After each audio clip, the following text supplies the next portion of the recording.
여자들에게 신장결석이 많이 생기는데요. 어떻게 하면 그 신장에 있는 돌을 싹 사라지게 할 수 있는지. 결석이 이런 식으로 생겼어요. 약간 치석 같기도 하지만 약간 크리스탈 결정체처럼 굉장히 오랫동안 석회화 된 거예요. 예. 여러분들 이제 치석도 이렇게 보면 이렇게 돌덩어리처럼 이렇게 돼 있지만 신장에는 좀 크죠. 훨씬 더. 이게 신장에 돌이 많다고 신장을 절제한다? 요관을 절제한다. 이거 참 안타까운 사실이죠. 자, 이번 시간에 여성의 신장결석 이렇게 하면 싹 사라질 수 있어요. 앨런 기비 박사의 내추럴 메디신에 있는 내용들을 살펴보겠습니다. 특별히 여성들에게 신장결석이 있어서 떼굴떼굴 아기 날 때만큼 떼굴떼굴 굴르는 분들이 있어요. 예, 그때의 결석은 녹각석이에요. 자, 녹각석은 특별히 박테리아 감염에 의한 신장의 결석으로 여성분들에게 상당히 많아요. 그래서 소변이 pH 6.2 이상의 알칼리성으로 박테리아가 번식하기 쉬워서 소변을 산성으로 해주고 염증을 없애주면 이제 신장에 돌이 안 생기겠죠.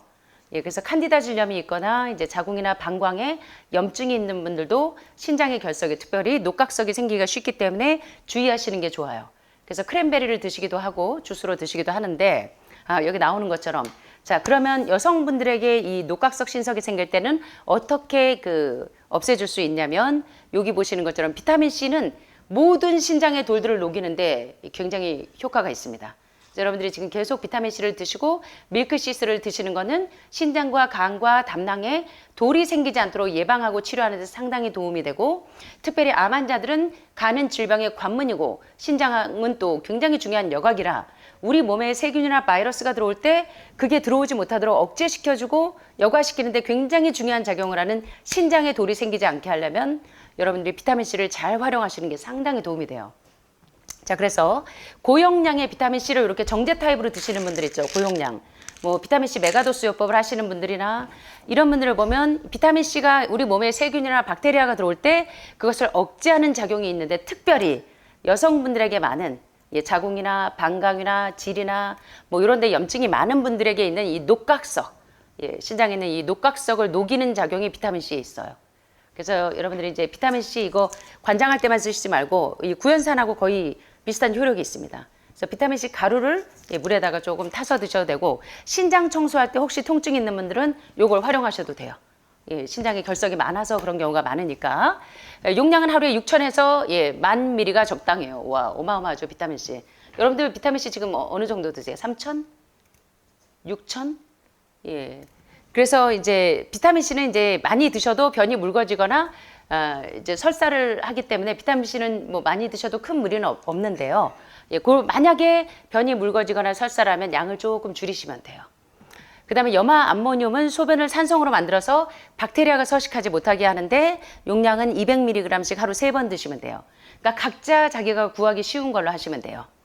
세 번째는 크랜베리는 질염, 방광염, 부속계 염증이 있을 때 많이들 활용을 하시는데 문제는 크랜베리가 당조림이 돼서 들어오는 경우가 많죠. 달달해서 당조림이 안 되면 크랜베리가 금세 상한대요. 그래서 저희가 지금 이제 제가 이제 견과류가 이제 11종이 곧 들어와요. 그때 이제 이 닥터베지 통해서 들어오는 아이들은 당조림이 없는 걸로 지금 이제 다 수배들을 하고 있는데요. 이 크랜베리 주스는 특별히 소변의 칼슘량을 이렇게 줄여주면서 신장에 돌이 생기지 않도록 막아줍니다. 그래서 이 방광염이 있는 분들, 또 칸디다 질염이 있는 분들, 그 다음에 이제 고환에 통증이 있는 분들, 염증이 있는 분들, 되게 이제 크랜베리를 활용하시면 많이 도움이 돼요. 그런데 크랜베리 주스에는 설탕이 많이 들어있어서 크랜베리를 캡슐로 쓰시면 돼요. 캡슐로 된 것을 활용하시면은 이제 이 신장에 돌이 생기는 것도 막아줄 수 있고 방광이나 또는 질이나 부속계에 있는 염증에도 도움이 됩니다. 크랜베리는 소변을 산성으로 만들어줘서 특별히 방광염에도 신장의 돌을 없애는 데도 쓰고 방광에도 이제 오줌이 줄줄 셀 만큼 방광 염증이 심한 분들은 이렇게 활용하시면 상당히 도움이 돼요. 그래서 500mg씩 공복에 하루 3번 정도 이렇게 크랜베리를 활용하셔서 소변을 산성으로 만들어서 신장에 돌이 생기지 않도록 해주는 게 도움이 되고 자, 여성분들에게 많은 녹각석 신석을 없애는 방법도 이렇지만 요산 신석, 이제 요로결석이 많이 생기는 분들은 소변이 물을 잘 안 마시는 분들이 요로결석이 많이 생겨요. 그래서 이제 얼마 전에 아프리카에서 요로결석 때문에 우리 오신 선교사님이 계시는데 물하고 안 친하시더라고요, 진짜. 그래서 소변이 이렇게 아주 걸쭉하게 농축되고 과도하게 산성이고 또 소변에 요산이 많을 때 생기고 또 돼지고기나 이 퓨린 수치나 이 그 요산 수치가 높은 음식들을 즐겨 드시는 분들이 주로 요로결석이 많이 생기는데 이 요산을 대사해서 배출하는 기능이 잘 안 되는 분들, 예를 들어 통풍 환자들도 이 요산 수치가 높은 분들 보면 그렇죠. 이렇게 퓨린이 많은 음식을 주로 먹을 때 요로결석이 이렇게 생겼습니다. 약간 그 무슨 자수정 같은 약간 그 보석같이 생겼죠. 예, 결석이. 그런데 퓨린은 특별히 단백질이 소화되어 생기는 성분. 그래서 이제 특별히 동물성 단백질을 즐겨 드시면 퓨린 함량이 높겠죠. 그래서 간에서 요산으로 전환돼서 소변으로 배출이 되기 때문에 퓨린 수치가 높은 음식들을 드시면 요로결석이 잘 생긴다는 거예요. 그래서 요관이나 방광 쪽에 잘 생길 수가 있고 특별히 퓨린이 많으면 혈액의 요산 수치가 높아지니까 신장을 통과하면서 요로결석이 많이 생깁니다. 따라서 요산에 의한 신석이 있다면 퓨린이 많은 음식을 피해야 되는데 퓨린이 주로 어떤 음식에 많냐면 특별히요. 청어나 멸치, 고등어, 정어리, 홍합, 조개, 굴, 육식은 말할 것도 없고 돼지고기에도 그리고 동물의 내장들 있죠. 동물의 내장, 동물의 뇌나 간이나 콩팥이나 곱창 그리고 순대에도 퓨린 수치가 높아요. 그 다음에 모든 내장들, 동물의 내장들. 그 다음에 맥주 효모에도 퓨린 수치가 상당히 높습니다. 그래서 신장에 결석이 있는 분들은 이 맥주 효모도 조금 제한을 하셔야 돼요. 뉴트리셔널 이스트 플레이크하고는 좀 달라요.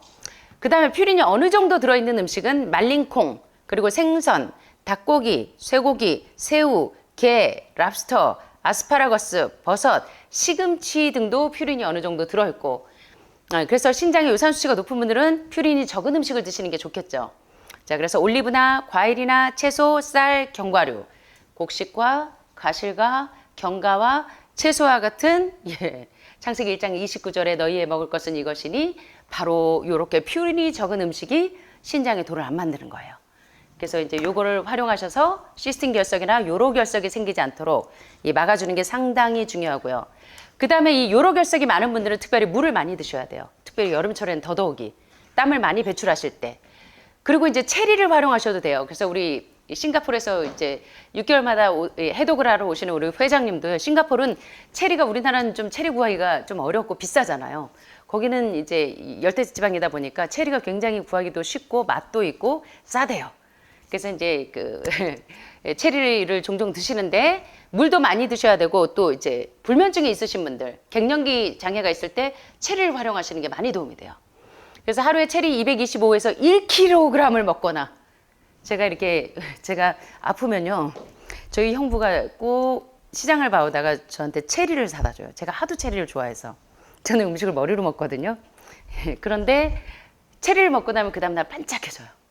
체리 항산화제도 많지만 그리고 이제 불면증이 있는 분들은 체리를 드시면 굉장히 불면증을 치료하는 데도 도움이 됩니다. 그리고 이제 요산 수치가 높은 분들이 체리 주스를 드시면 요산이 쫙쫙 빠져나가니까 밤새 화장실 가느라고 이 전립선 비대증이 있거나 방광에 염증이 있는 분들은 체리 주스를 계속 드시면 도움이 많이 돼요.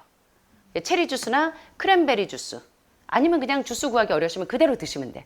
체리를 한 1kg 정도 드시면 굉장히 도움이 됩니다. 잠을 못 주무시거나 그럴 때 이렇게 활용하시고 특별히 또 엽산 있죠. 이렇게 엽산을 계속 드셔도 요산의 생성을 효과적으로 억제하기 때문에 요로결석이 있는 분들은 엽산을 좀 드시는 것도 도움이 돼요. 예.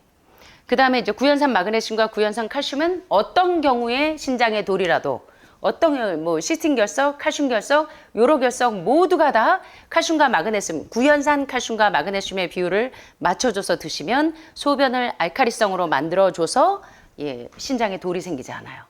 그래서 이게 굉장히 중요하고요. 특별히 당뇨가 있는 분들은 신장 기능으로 합병이 많이 오기 때문에 상당히 주의를 하시기를 바랍니다. 그 다음에 이제 각자 자기가 구하기 쉬운 것들을 드시면 돼요. 구연산 포타슘을 드셔도 소변을 알카리화해서 이제 그 신장의 돌을 만들지 않고 또 케르세틴과 같이 이 과일의 색소플라보노이드라서 알로피리놀하고 비슷한 원리로 신장에 돌이 생기는 것을 막아주기 때문에 500mg씩 하루 두세 번 식간에 공복에 드시면은 신장에 돌이 잘 안 생기고 그 다음에 이제 포도씨 추출물도요 옛날에 항암제로 많이 쓰기도 했어요. 포도요법을 하는 분들이 상당히 많았거든요. 그래서 이제 포도씨 추출물도 신장에 돌이 생기지 않도록 하는데 많이 도움이 됩니다. 그래서 그레이프 시드도 여러분들이 쓰셔도 되고 빌베리 아로마 테라피 하시는 분들이 빌베리 많이 활용하는데 이 빌베리를 포도씨 추출물이나 빌베리를 하루에 150에서 300mg씩 먹으면 요산 수치를 낮추는데 상당히 효과적이에요. 그래서 요산 수치가 높은 분들은 이런 것들을 잘 활용하시고 특별히 체리나 호선, 블루베리도 요산 수치를 낮춰줍니다. 블루베리, 블랙베리, 체리, 크랜베리, 베리 종류들이 신장에 상당히 도움이 돼요. 그래서 신장 기능이 안 좋은 분들에게 선물을 하실 때는 이런 베리 종류들을 선물하시면 상당히 도움이 되실 거예요. 그 다음에 이제 세 번째가 시스틴 결석인데요.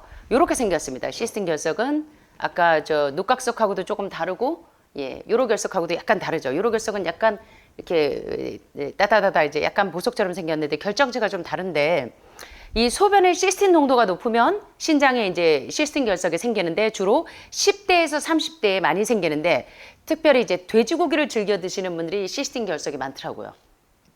자, 그래서 요구르트를 좀 즐겨 드실 때도 시스틴 결석의 위험이 좀 있고 오리고기 드시고 나 고기 안 먹어 하고 오리발레 미시는데 이제 오리고기를 좀 즐겨 드셔도 시스틴 결석이 생기기가 쉽고 오트밀이나 치즈도 시스틴 결석이 생기기 쉽고 칠면조, 닭고기, 달걀, 노른자, 소세지, 쇠고기, 우유 등 시스틴 결석이 좀 있는 분들은 이런 것들을 조금 제한하시면 신장에 돌이 잘 안 생기겠죠?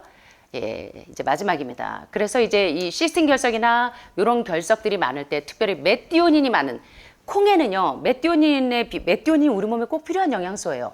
암을 유발하는 특정 그 단백질이 두 가지가 있는데 첫째는 IGF-1, 인슐린 라이크 그로스 팩터 1이라고 하는 이제 고기나 생선이나 우유, 계란에 있는 IGF-1도 상당히 문제지만 두 번째가 메티오닌이죠.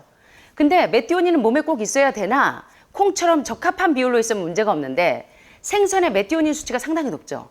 그래서 생선을 먹으면 득보다 실이 많기 때문에 여러분들이 암 환자들이 특별히 제한을 하시는데 메티오닌이 과잉이면은 이 암을 유발하고 신장에 돌을 많이 만들어요. 그래서 이렇게 메티오닌이 많은 음식인 참치나 치즈, 연어, 새우, 돼지고기, 쇠고기, 달걀, 노른자, 여러분들이 다 좋아하시던 음식들.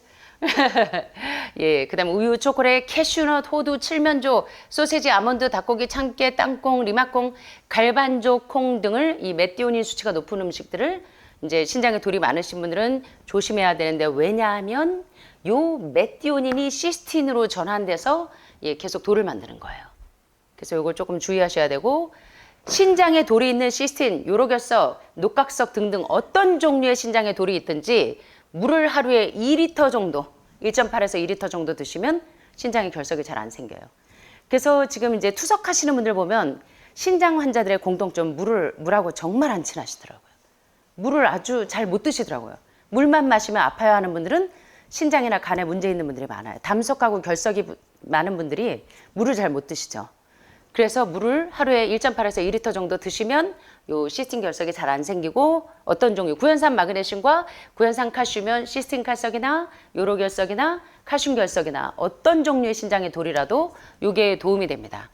그래서 구연산 마그네슘이나 구연산 칼슘은 소변을 알카리성으로 만들어줘서 칼슘 신석이 돌이 생기지 않도록 해주는 데 상당히 도움이 된다.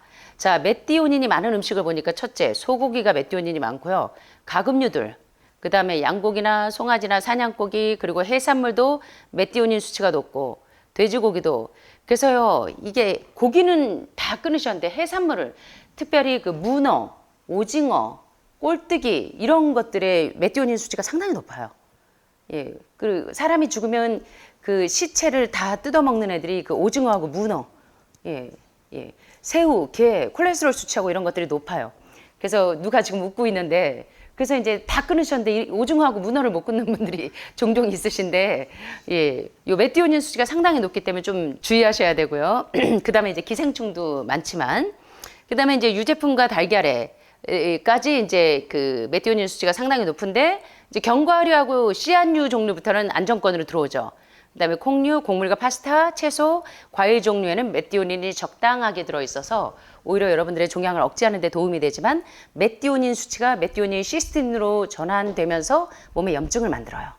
그래서 신장에 돌을 많이 만들기 때문에 여러분들이 이제 신장을 건강하게 하기 위해서 계속적으로 대장 청소, 기생충 제거, 신장 청소해서 신장의 결석들을 녹이고 간하고 담낭을 청소해서 담석이 생기지 않도록, 담도 당관 폐색이 되지 않도록 간을 보호해주고 마지막으로 혈액, 혈관, 림프에 있는 독소를 다 제거해 주는 일은 건강한 삶의 시작이기도 하고 마지막이기도 하고 어떻게 보면 전부이기도 합니다. 그래서 해독이, 그래서 왜 암 전문가들이 캔서 디톡스 센서 뭐가 답이다? 해독이 답이다. 그때 해독은 바로 이렇게 구체적으로 체계적으로 해독을 하시는 게, 그냥 음식물만 굽는 이 단식이 해독이 아니라 구체적으로 여러분 몸 가운데 어떤 분은 40년, 어떤 분은 50년, 어떤 분은 70년 내가 산 날수만큼 내 장기에 있는 모든 세포 독소들이 결국은 이 플라그들이 캘큘러스 돼서 칼시노마가 된다는 거. 그래서 우리 몸의 그 기능 부전을 일으키기 때문에 여러분들이 꾸준히 이제 해독하는 게 얼마나 중요한지를 이제 오늘도 상기를 하시고 다음 시간에 이제 구체적으로 이제 또 신장 청소하는 방법들을 또 살펴보도록 하겠습니다.